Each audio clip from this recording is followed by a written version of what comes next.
The rumored offensive shift by Lane Kiffin is coming this fall, and it will unlock Austin Simmons.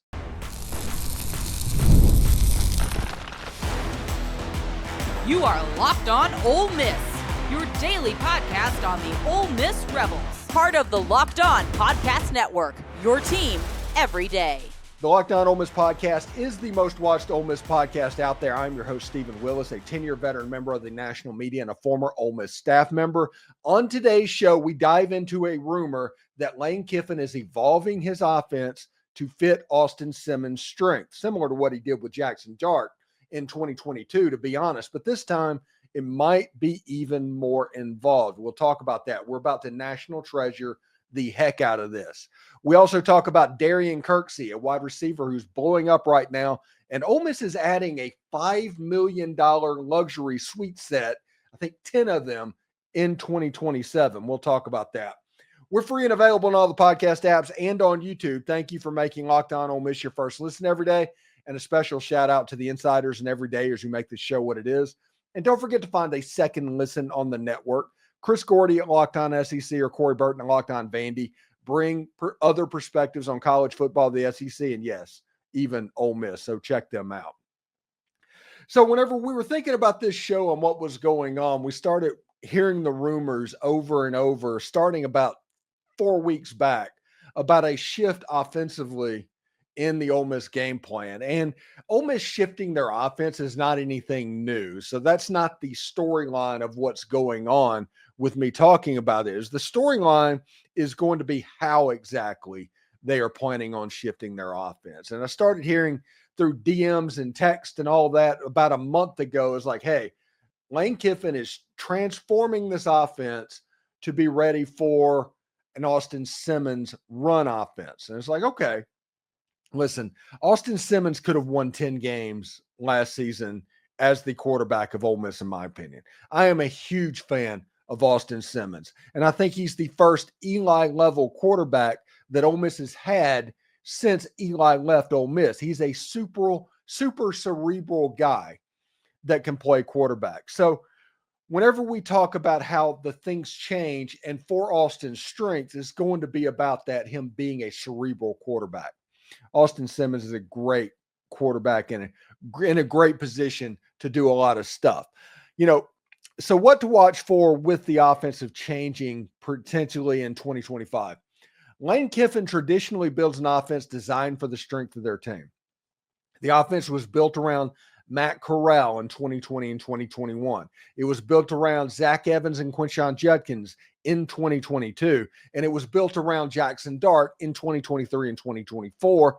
It's going to be built around Austin Simmons in 2025. Super talented quarterback. Listen, Ole Miss has recruited 3 players with tight end bodies in the transfer portal this winter cycle already. This is the number 2 element, by the way, for people listening at home.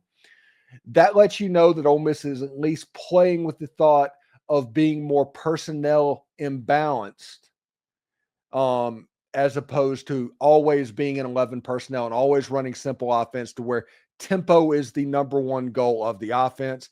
And third of all, Joe Judge is taking on an expanding role with the quarterbacks. That's a major tell. This is a former NFL head coach that is taking time with the quarterbacks. That lets you know that the more of a pro-style system is going to go in. Now, we talk all the time. Does this mean the RPO is going away? No, I think it's going to be diminished, but it's never going to go away. It's going to be more NFL-like. If you think about what Kansas City does and those type systems at the next level, I think the offense is going to look real similar to that. And you go back to number 2 a little bit where I talk about the tight end bodies. Ole Miss recruited Caleb Odom, who is a 230-pound wide receiver, Luke Haas, who is a 250-pound tight end, and Trace Bruckler, who is another tight end. 3 tight ends taken in the winter transfer portal window, and you have Daquan Wright already on campus. It is obvious that Ole Miss wanted to beef up that tight end room. Why? If you just want to look at the first thing that was going on, why? It is because I do think Ole Miss is looking at more of a 12 personnel base system on offense, where you have lots of big bodies that set up to help the run game, who's going to be led by Logan Diggs and Keywan Lacey and Jordan Simmons and Shakai Mills-Knight once he gets here in the summer.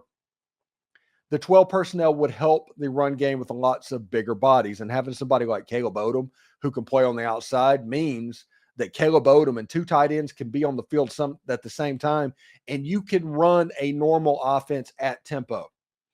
I think that's the secret sauce of this offense if you want to look at tempo.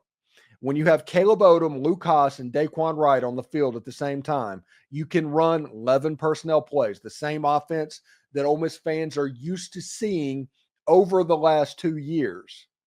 You can have a situation where 12 personnel, where 2 tight ends are right there at the line of scrimmage, can help the run game, and you can even go into 13 personnel. You can do all of this at tempo and not allow the defense to be able to match up to what you're doing. Whenever they load up to stop the run, they get into their jumbo sets, you can go 11 personnel, and they have the athleticism to do it. Caleb Odom's a cheat code. He's just a cheat code for what he can do offensively. That is what I mean by transforming the offense. Lots of pro-style stuff, lots of formation versatility. We always talk about position versatility, which like Caleb Odom and Luke Haas and all the tight ends that Ole Miss has, but also location and personnel versatility to where you can run 11, 12, and 13 personnel plays out of the same actual grouping because they have the athleticism to do it. And the cerebralness of Austin Simmons, that is a big case in this offense and what Ole Miss plans to do as well. You can't run a complex offense at tempo unless you have a field general that can run it. Austin Simmons is one class away from his degree at Ole Miss. The reason he has not graduated from undergrad right now is because they didn't offer one course in the fall that he needed to graduate. Once he takes that, he's going to be completely done with his undergraduate. We're talking a super smart guy that can handle this quick workload. His processing ability is super quick. It doesn't matter if it's 13, 12, or 11 personnel. This quarterback can handle exactly what's going to go on. Go back and look at the Georgia game in 2024, the series that Austin Simmons was thrust into the game.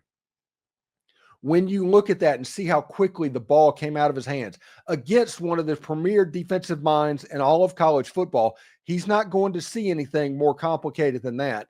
You're going to have a situation to where even Georgia was trying to put pressure on him. Austin Simmons handled that, got the ball out of his hand quickly. He got a little bit lucky on a deflected pass, but as it sits, he just got turned loose when he came into the game because he could handle it. A lot of this has to do if he can handle it. And Joe Judge having an expanded role and working with the quarterbacks is going to be there because Austin Simmons can handle it. You know, a year ago, Austin Simmons, 19 of 32, 282 yards, 2 touchdowns, and an interception.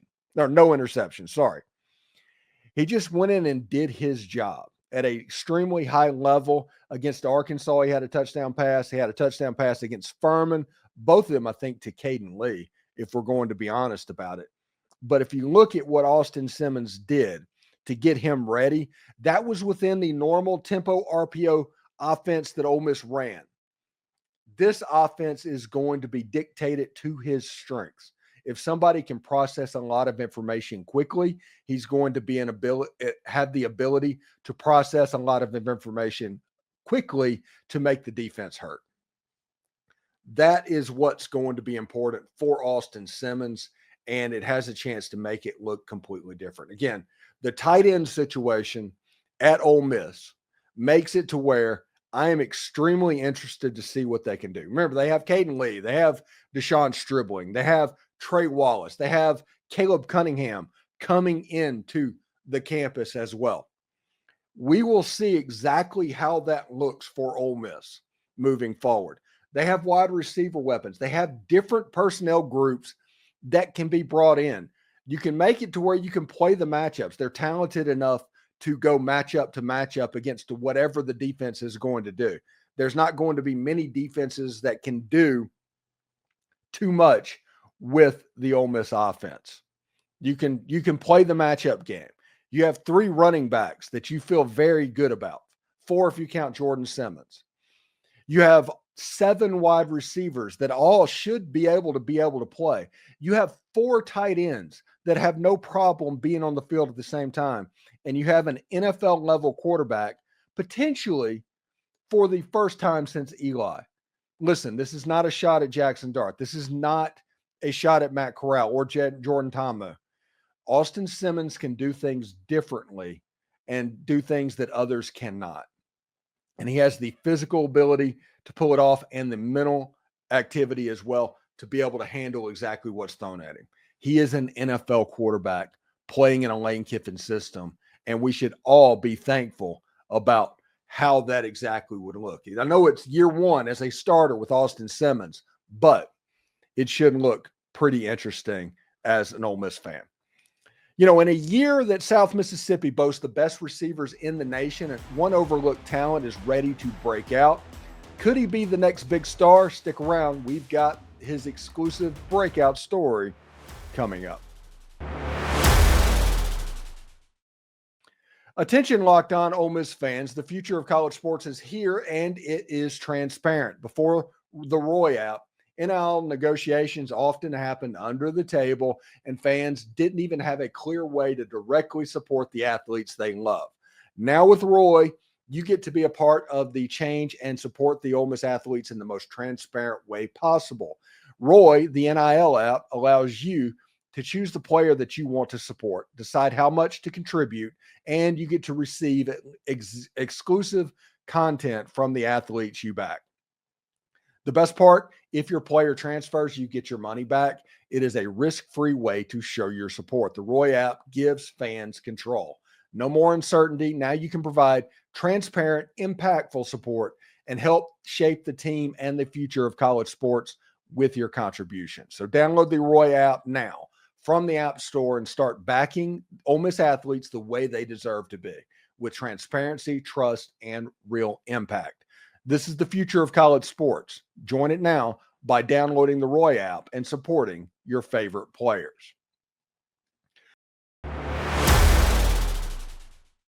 All right, so this is an interesting year inside the state of Mississippi as far as the wide receiver position goes. We all know that Tristan Keys is like a top 10 player in the entire country. Xavier McDonald out of Morton is really good. Jace Matthews out of Greene County, he's another guy that's popping up as far as a high-level receiver in Mississippi. And every now and then, Mississippi just has classes like this to where there is a lot of great players coming through the grapevine. Well, there's another player that is starting to pop up that I think everybody needs to be paying attention to. And I talked with a Florida football scout about him on the show that is going to air Sunday night. I think, Sunday night, something like that. He talked about Darrion Kirksey. He's a wide receiver out of Harrison Central High School in Mississippi. He just got an Ole Miss offer. He's very excited about that. And I think this is a player that in the past would have been a player that all of a sudden you'd hear about getting an offer after camp. He'd be a camp offer. But Darrion Kirksey, through his 7-on-7, and the right person saw him, started breaking out a little bit early on this season. He's got an offer from Bill Belichick in North Carolina, and everybody knows that whenever you deal with somebody that can evaluate prospects, especially unknown prospects, Bill Belichick might be the best in all of football at doing that. Ole Miss was the second or first to offer this point at the high major level. He has an offer from Tennessee State as well. And there's other offers like Miami and Oregon and other schools that are kind of sniffing around this prospect right now. When you look at his highlights, he's just a typical Mississippi wide receiver. He plays at a high school in Harrison Central that's a little bit different. In my 30 years of doing this, Harrison Central has not been a football hotbed pretty much at all. I can pretty much count on one hand D1 prospects that have coming out of Harrison Central. Harrison Central, for those that don't know, they're kind of on Highway 49 a little bit up in the northern portion of Harrison County. Not necessarily, even though it's a coast county, it's not really a coast school. Those players end up in Gulfport and Biloxi and West Harrison. They do not generally end up at Harrison Central, but this player is at Harrison Central, and he's making an impact as somebody that can be absolutely electric scoring the ball. You can look at Tristan Keys, who has the size of what's going on. You can look at Xavier McDonald and Jace Matthews and those guys. This is a different type wide receiver. This is somebody that is absolutely electric.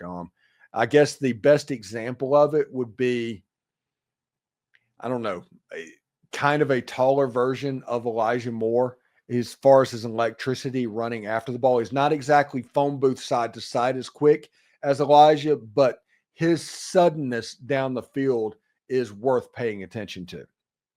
Listen, we need to pay attention to see exactly where this prospect camps. Does he show up in Oxford in June? Because that's the next thing. An official visit and practice season. We are officially at follow the visit stage.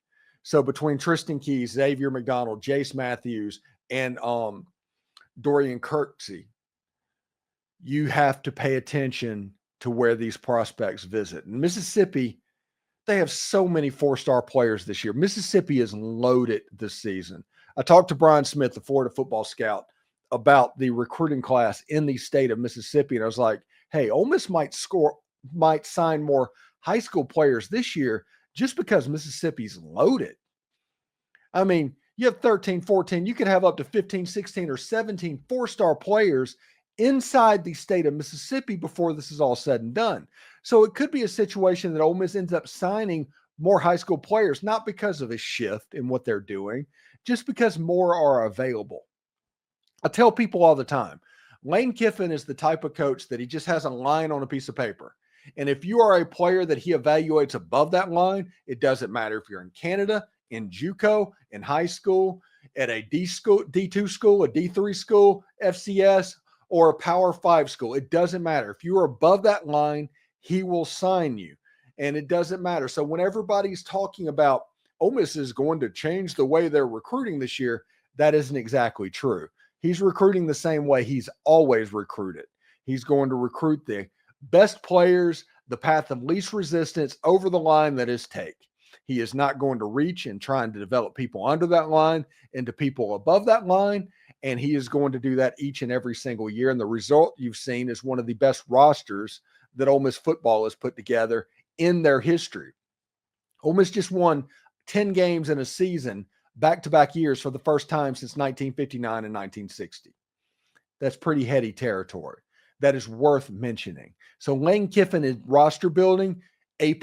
Nobody can complain at all about it. Are there going to be missed evaluations? Yes. Are there going to be mistakes? Yes. But it's not going to be because they don't evaluate, because the proof is in the pudding with this roster of him being able to do that. Listen, our final segment tonight, Ole Miss is set to add suites for the 2027 season that are $5 million apiece. Another sign that game day is kind of turning into a rich man's game. Anyway, stay tuned. Life moves fast, especially when you have a family. One day you're watching your kids take their first steps, and before you know it, they're off to college. That's why securing their future is so important. Fabric by Gerber Life makes it simple to get term life insurance that fits your family's needs. With Fabric, you can apply for term life insurance online, right from your couch. You can be covered in as little as 10 minutes, and in as many cases, have no health exam required. Affordable coverage they have. You can get $1 million of coverage for less than $1 a day, so protecting your loved ones does not have to break the bank. It's beyond life insurance. You know, Fabric also offers free digital wills and access to investment accounts to help you plan for your children's future. Join thousands of parents who trust Fabric to help protect their family. Apply today in just a minute at meetfabric.com/lockedoncollege. That's meetfabric.com/lockedoncollege. Their policies are issued by Western Southern Life Assurance Company, not available in certain states, certain prices subject to underwriting and health questions. So Ole Miss announced that they are looking at what they're calling Founders Suites. Isn't that really fun? Founders Suites. And what that is 10 suites that they're going to put in above the press box for $5 million a piece. So unless you're 10 or 11 people, you did not need to read this flyer. The Founders Suites does not apply to you. Much like everything that is going on with college football right now, they have priced out the regular fan. And we at Locked On Ole Miss, we view ourselves as the voice of the regular fan, so they can have a say what's going on. Other people are going to cheerlead this because of the money that goes into the program. And yes, I understand exactly why they're doing it in the age of rev share. I get all of it. I understand that you need the money to compete at a high level. I get all that. But let me just say this real quick before we go over exactly what's going on.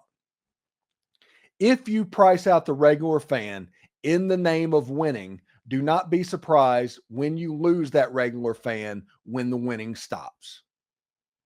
When you make sure that they're kind of out of the process to where you're charging for them to tailgate, when you raise their parking cost, the tickets go up seemingly every single year, not this year, but most years it goes up.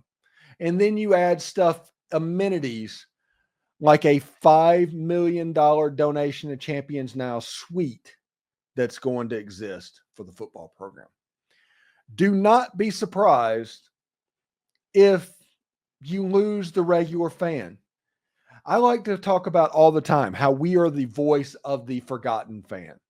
The fan that doesn't have $6,000 to go up for a football game weekend for a family of four. That loves Ole Miss and wants to watch the game as much as anybody, but doesn't want to be nickeled and dimed all the way through it. I get it. I understand that. And it seems like every time something comes up, it is them trying to raise a little bit more money. And like I said, I understand in the age of rev share exactly why they're trying to do that. But don't charge $14 for a beer. Don't charge $10 for a Coke. Don't raise the parking prices. If you are going to go this route, don't do it. Because this is what is happening as far as the forgotten fan going on. We are now hitting what is going to be the golden age of watch parties for the Ole Miss football fan, especially the forgotten fan that can't afford to go to every single game anymore, that have been completely priced out of attending games in person, but enjoys the experience of the Grove, enjoys the experience of being around other people, other like-minded Ole Miss fans. Listen, I do not judge anybody. Whether you go to the games or not, I treat everybody exactly the same.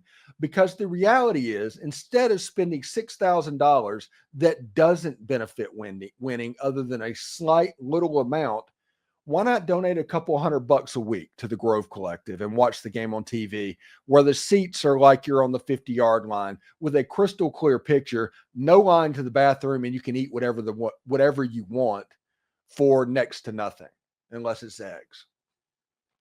But when you look at that, do not be surprised at what's going on. I think the golden age of watch parties is about to happen for Ole Miss fans, and indeed pretty much every other fan. Because a watch party is one thing that a group of friends that tailgate in the Grove normally, there's no way that they can be nickeled and dimed by third parties to get more money and get money for the right to do it. You can go over to somebody's house, set up a couple of tents. You can have a cookout. You can watch the game on TV with 8 or 12 of your friends. You can enjoy the camaraderie of a friend and like-minded people. All of this stuff that you were actually getting at a ball game without the $6,000 expense. Listen, if you want to go to a ball game, I'm all for it. Heck, hit the Game Time app to where new customers can get $20 off their first purchase by using the promo code Locked On College. I am all for going to the games, but I am through, absolutely finish judging people that do not go to the game. Their fanhood, not question even a little bit. If you do not go to the game, I understand.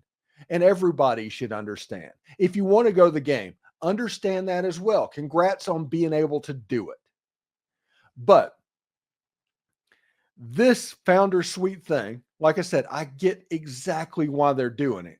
But at this time, what's going on is one of the most let them eat cake moments that they've done.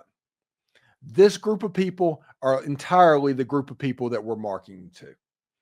I always talk about how I'm the voice of the forgotten fan.